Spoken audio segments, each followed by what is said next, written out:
আজ 25শে নভেম্বর পূর্ব যে সূচি অনুযায়ী বাংলা পক্ষ ভারতে বাঙালির অধিকার আদায় জাতীয় সংগঠনের পক্ষ থেকে আমরা যে WBSEDCL এর কর্তাদের থেকে যে আমাদের সময় নেওয়া ছিল বিদ্যুৎ ভবনে WBSEDCL এর অ্যাসিস্ট্যান্ট ইঞ্জিনিয়ার নিয়োগের যে চাকরিতে সেখানে যে ব্যাপক দুর্নীতি চলছে এবং যে অন্যান্য রাজ্যের আমাদের ছেলেমেয়েরা চাকরি পায় না, কিন্তু আমাদের এখানকার চাকরিতে যেভাবে বিহার, ইউপি, ঝাড়খণ্ড বা অন্যান্য রাজ্যে ছেলে বা মেয়ে চাকরিতে ঢোকানো হচ্ছে, তার প্রতিবাদে আমাদের শান্তিপূর্ণ বিক্ষোভ এবং ডেপুটেশন যে স্মারকলিপি জমা দেওয়ার কর্মসূচি ছিল। এই স্মারকলিপি জমা দেওয়া দিতে গেছিলাম। আজকে সিএমডি হয়তো ছিলেন না, তিনি HR ডিরেক্টরকে বলেছিলেন আমাদের সঙ্গে কথা বলতে। WBSEDCL এর HR ডিরেক্টর মাননীয় সুজয় সরকার, তিনি আমাদের সঙ্গে দীর্ঘক্ষণ কথা বলেন। আমরা প্রথমে ওনাদেরকে জানাই যে আমাদের চাকরি বাইরের লোকজন পেয়ে যায়, কারণ অন্যান্য রাজ্যে চাকরিতে গেটে পাস করার পর বিদ্যুৎ ভবনে গেটে ঢুকতে গেলে ডোমিসাইল স্টেট রেসিডেন্ট হতে হবে এবং তাদের সেখানকার সরকারি ভাষার পেপার বাধ্যতামূলক চাকরির পরীক্ষা দিতে হবে। আমাদের রাজ্যে গেট দিলেই হবে, তারপরে ইন্টারভিউ দাও, ঢুকে যাও। এইভাবে আমাদের চাকরি বাইরের ছেলেমেয়েরা হু করে ঢুকছে। অনেক জেনারেল ক্যাটাগরি সিটে অধিকাংশই বাইরের ছেলে মেয়ে, 70-80% বাইরের ছেলে মেয়ে। এবং আমাদের এখানকার পলিসি চেঞ্জ করতে হবে, অন্যান্য সব রাজ্যের মতো এখানেও বহির্ভূত সংরক্ষণ করতে হবে, অর্থাৎ বাংলা সরকারের চাকরি পেতে গেলে স্টেট রেসিডেন্ট হতে হবে এবং বাংলা ভাষা 2 নম্বরের পেপার বাধ্যতামূলক থাকতে হবে। আমরা প্রথমে এই আবেদন জানাই, উনি বলেন এটা বোর্ড মিটিং এ বা কোথাও একটা আলোচনা হবে। তারপর যে মেডিকেল টেস্ট নিয়ে দুর্নীতি হয়েছে, আমাদের রাজ্যের ছেলে মেয়েদের মেডিকেল টেস্ট হয়েছে CMRI-তে, সরকারি কোম্পানি PSU, সরকারি নিয়ম বলছে সরকারি মেডিকেল বোর্ড যেখানে আছে সেখানে মেডিকেল টেস্ট করাতে হবে, কিন্তু আমাদের মেডিকেল টেস্ট হয়েছে CMRI-তে। এটা কোনো পলিসি না। উনি প্রথম পলিসি বলেছিলেন, চ্যালেঞ্জ করার পর উনি বললেন এটা আমাদের প্র্যাকটিস, এটা কোনো নিয়ম নয়, এটা কোনো আইন নয়। গভর্নমেন্টের আইনকে ভায়োলেট করে, রুলসকে ভায়োলেট করে ওনারা 2 লাখ 19 দুর্ভিক্ষে 50 লাখ বাঙালিকে না খাইয়ে মারা, বাঙালিকে তারা যে মেরেছিল তাদের সেখানে এই বাংলার ছেলে মেয়েদের মেডিকেল টেস্ট হয় এবং 77% ছেলে মেয়ের মেডিকেল টেস্ট আনফিট বলে পেন্ডিং। ঠিক শুনছেন, আর্ম ফোর্স না, এটা মিলিটারি না, এটা নেভি না, এটা এয়ারফোর্স না, কিন্তু এখানে একটা ইঞ্জিনিয়ারের চাকরি হাইট কমিয়ে দেওয়া হয়েছে, ওজন বাড়িয়ে দেওয়া হয়েছে, বডি মাস ইন্ডেক্স চেঞ্জ করে দেওয়া হয়েছে, চোখে চশমা লাগবে না, তুই কেন চশমা নেই, এই বলে বাতিল করা হয়েছে।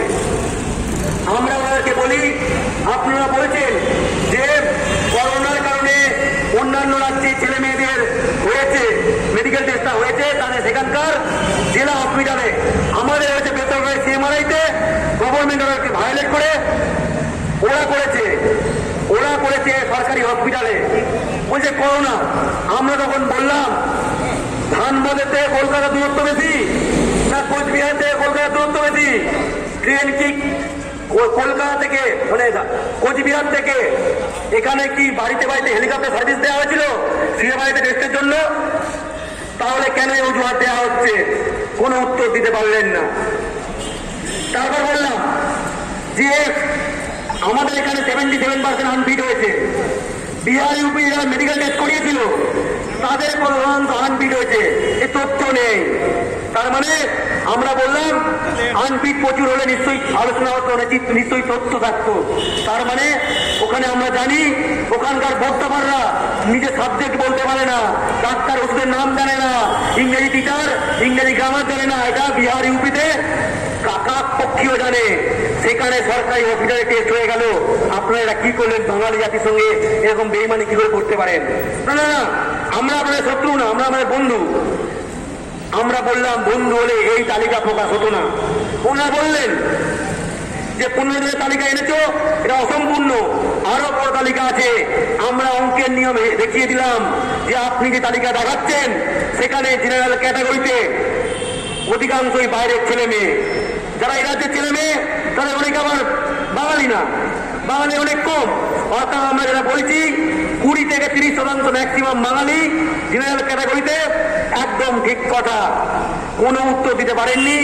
উনি এইটা ডিরেক্টর কোম্পানি প্রচুর বড় পদে আছেন। উনি কি করেন? এই WBSEDCL এর এই বিদ্যুৎ ভবনের প্রতিটা ইট জানে সুজয় সরকার কি করে, আমরা সব জানি। কিন্তু আজকে আমাদের কোনো প্রশ্নের উত্তর ওনারা দিতে পারেননি। আমরা লড়াই ছাড়ছি না। বাংলা পক্ষ তরফে আমি এবং অরুণ সেন ভেতরে গেছিলাম। আগামীতে বাংলা পক্ষ প্রতিটা ইঞ্জিনিয়ারিং কলেজে যাবে, প্রতিটা অভিভাবকের কাছে যাবে। আমরা এই নিয়ম চেঞ্জ করবই এবং বলেছি যে এই মেডিকেল যে টেস্ট হয়েছে বাতিল করুন, নিয়োগ বাতিল করুন। উনি বলেছে নিয়োগ বাতিল হবে না। আমরা বললাম বাতিল হবে কেন? তাই 5 তলা বাড়ি আর মার্সিডিজ গাড়ি যে হবে না। আমরা ধিক্কার জানাই WBSEDCL কর্তৃপক্ষকে। মাননীয় মন্ত্রীর সঙ্গে বারবার কথা বলেছি, CMDর সঙ্গে কথা বলার কোনো সুরা হয়নি। বাঙালি যাবে কোথায়? বাঙালি কি বিহার সরকারের গায়ে যাবে? বাঙালি কি উত্তরপ্রদেশ সরকারের গায়ে যাবে? আমাদের এটা বোঝার সময় এসেছে। আমরা অন্য কিছু চাই না। আমরা একটা দাবি নিয়ে এসেছি, আমাদের ঘরের ছেলে মেয়েদের চাকরি চাই, বাংলার প্রতিটা ঘরের ছেলে মেয়েদের চাকরি চাই, বাঙালি ছেলে মেয়েদের চাকরি চাই। এই দাবিতে আমাদের লড়াই চলবে। আজকে এই হচ্ছে আমাদের ডেপুটেশনের কপি, যেটা আমরা জমা দিয়েছি। জয় বাংলা, জয় বাংলা।